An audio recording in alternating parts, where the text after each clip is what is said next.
Bank ডাকাতদের কাছেই আবার ব্যাংকে ফিরিয়ে দেওয়া হচ্ছে। যারা ব্যাংকটাকে একেবারে শূন্য করে ফেললো, এক ইসলামী ব্যাংক থেকেই ৭০,০০০ কোটি টাকা যারা সরালো, আমরা মনে করি এইভাবে ফাইন্যান্সিয়াল ট্রানজ্যাকশন দিয়ে বাংলাদেশের মানি মার্কেটকে আভাবে করায়ত্ত করার সুযোগ বিএনপি সরকারকে করে দেওয়া উচিত নয়।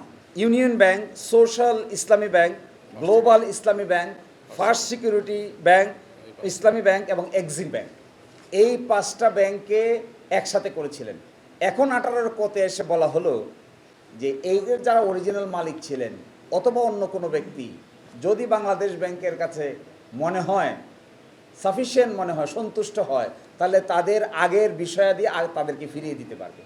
আচ্ছা বলেন তো দেখি, যারা ব্যাংক লুট করে নিল, সব আমানতকারীর টাকা পয়সা নিয়ে গেল, নতুন আইনে তার শাস্তি ছিল, কিভাবে তার শাস্তি হবে, কিভাবে তা রিকভার করা হবে, এই পুরোটাকে এখান থেকে আউট করে দিয়ে ব্যাংক ডাকাতদের কাছেই আবার ব্যাংকে ফিরিয়ে দেওয়া হচ্ছে। যারা ব্যাংকটাকে একেবারে শূন্য করে ফেললো, এক ইসলামী ব্যাংক থেকেই ৭০,০০০ কোটি টাকা যারা সরালো।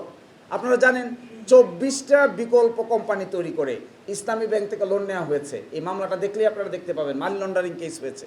24টা বিকল্প কোম্পানি তৈরি করেছে। তদন্ত থেকে দেখা গেছে যে এই কোম্পানিগুলো বাস্তবে এক্সিস্ট করে না। এমনও কোম্পানির এমডি চেয়ারম্যান আছেন যারা কোনো একটা বিল্ডিংয়ের সিকিউরিটির দায়িত্ব পালন করেন। আমি এক কোম্পানিকে খুঁজে পেয়েছি, বনানীতে একটা সিকিউরিটির দায়িত্ব পালন করেন একজন সিকিউরিটি চিফ, আরেকজন হলেন দরজার সামনে বসে থাকেন, তিনি হলেন এমডি, আর সিকিউরিটি চিফ তিনি হলেন এটার চেয়ারম্যান। লোনের পরিমাণ হলো 500 কোটি টাকা। এইভাবে 24টা গঠন করেছেন। 24টা গঠন করে 24 জায়গা থেকে 2%-এর বেশি শেয়ার নিয়ে এসে তারা বোর্ডে লোক বসিয়েছেন। বোর্ডে লোক বসিয়ে তারা 82% শেয়ারের মালিক হয়েছেন।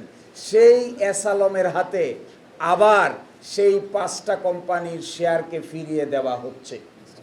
গতকালকে 5টা ব্যাংকের, গতকালকে ইসলামী ব্যাংকে কি হয়েছে এই ব্যাপারে আপনাদের খোঁজ নেওয়া উচিত।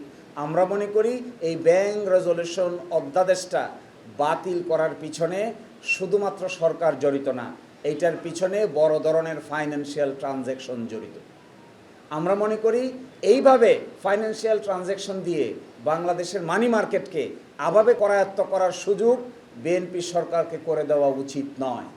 যারা ভুক্তভোগী তাদেরটা তাদের কাছেই ফেরত দেওয়া উচিত, এটা কোনো থাই কোয়ানের কাছে ফেরত দেওয়া উচিত নয়।